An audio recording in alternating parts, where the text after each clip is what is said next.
cannot tell me that it's not sad. Even you aren't that heartless. Think about it. The broodlings that fly with them are just baby broodlords that will never grow up. We make broodlords from corruptors. They have literally no hope of being anything other than their angry dad's projectile. The broodlord is the Zerg's heavy assault flyer, specializing in a siege role. They can be morphed from corruptors, so long as a greater spire exists on the map. Including the cost of the corruptor, it is a total of 300 minerals, 250 gas, and a total 53 seconds build time.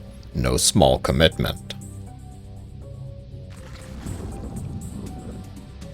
Their attack is a bit special, as they have realized the truly best reason to have children. At a max range of 10, the broodlord will slingshot its broodling at a ground target, dealing 20 damage upon impact per broodling. Once thrown, the broodling will unleash the rage stemming from its inner daddy issues and melee their target for 4 damage every 0.46 seconds. However, the broodlings only have 30 life, they can be killed, and they will automatically perish after 5.71 seconds of being on the ground. Sheesh, talk about some serious attachment issues. Between their long range and slow mobility, you might want to consider these guys to be just a simple A-move siege unit. However, broodlords are at their best with a bit of control. Since their attack is essentially over once the broodling is thrown, you are free to move them around for the 1.79 second attack cooldown. Use that time to either pull back to avoid anti-air threats, or push forward to ensure your prey doesn't move out of range.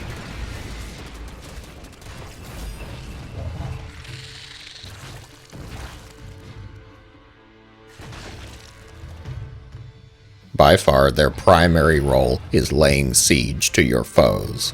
They aren't really that great in a direct fight, especially if anti-air forces can get on top of them, or, well, underneath them, technically. Considering their impressively slow movement speed, they're not exactly great at running away from a fight.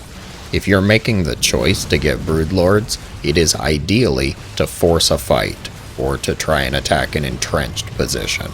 You want to make use of their long range. Force your opponent to make the decision. Do I commit to a fight and try to defend, or do I vacate the area? Following that same line of thought, just 1 or 2 broodlords are not going to get much done. It's just not scary enough. 5 to 10 is a pretty good number though, or 30. Well, 30 could be fun.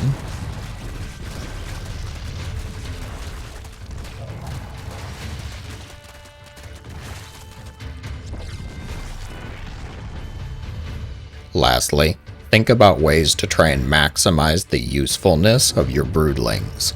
Sure, they can deal damage with their claws and righteous fury, but there's also the potential to draw friendly fire using them. When controlling the broodlords, you don't necessarily have to target the tanks that are sieged up. You could instead go for the marines nearby and let the tank do the heavy lifting.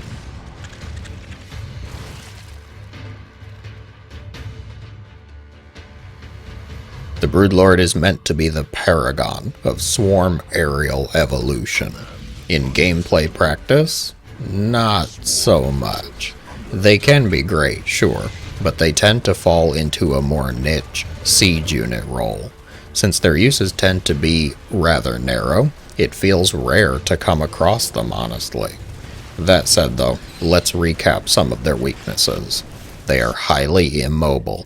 They're tagged as massive and armored. They have a single target ground attack and no way to fight back against air units. Generally speaking, your counter options will fall into one of 3 categories: air-to-air, long-range anti-air, or something that can exploit the poor mobility.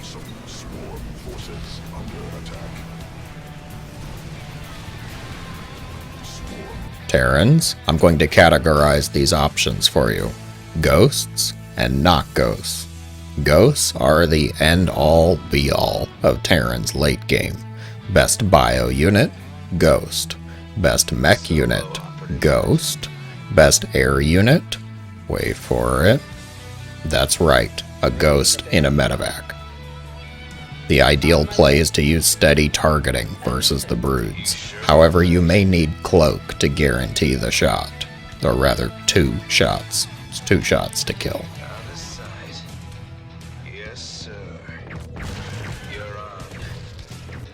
Okay. Roger. Confirmed. Want some of the not Ghost options though? Your top 2 picks are going to be either Thors or Vikings. The Thors work a bit better, since their high-impact cannons actually outrange the broods, and they are durable enough to anchor a push versus other threats as well.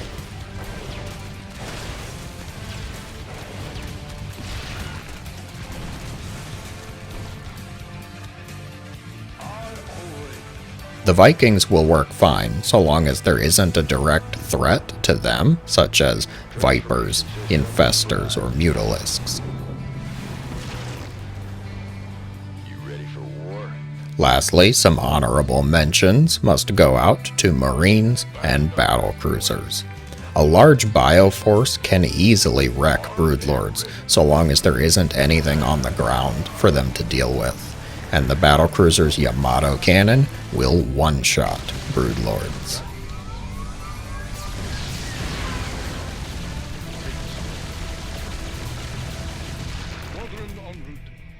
Protoss players, Tempests are going to be your hard counter. Long range, bonus damage versus massive, and it's an air unit. Bring an Oracle for Revelation, and you'll be as golden as your Armada.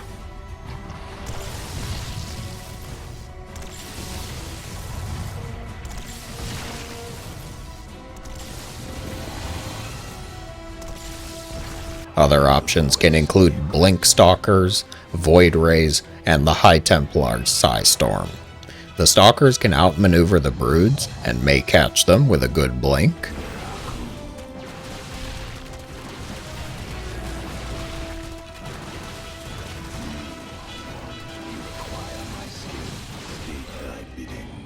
The Void Rays are a solid anti-armor choice, but they can fall prey to many other queen-sized threats.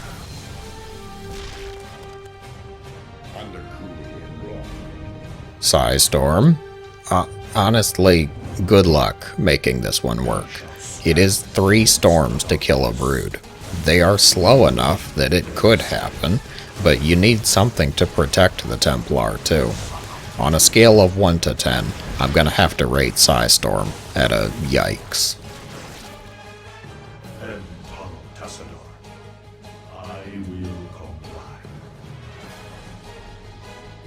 Zerg lovers, Broodlords are a clear and present threat, an absolute plague upon... I'm sorry, I can't keep going with that.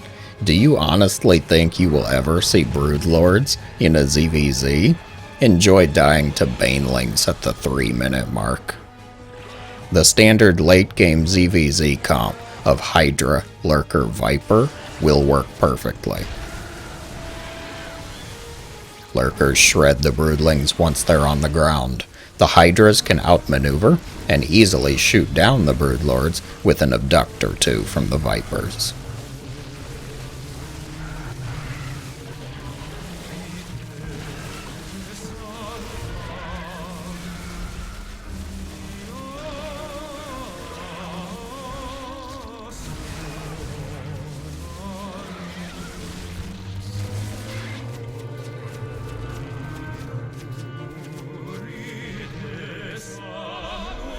I suppose that alternatively you could bring in Corruptors, however that would open you up to enemy ground forces. It's better to not give them an excuse to just flood roaches.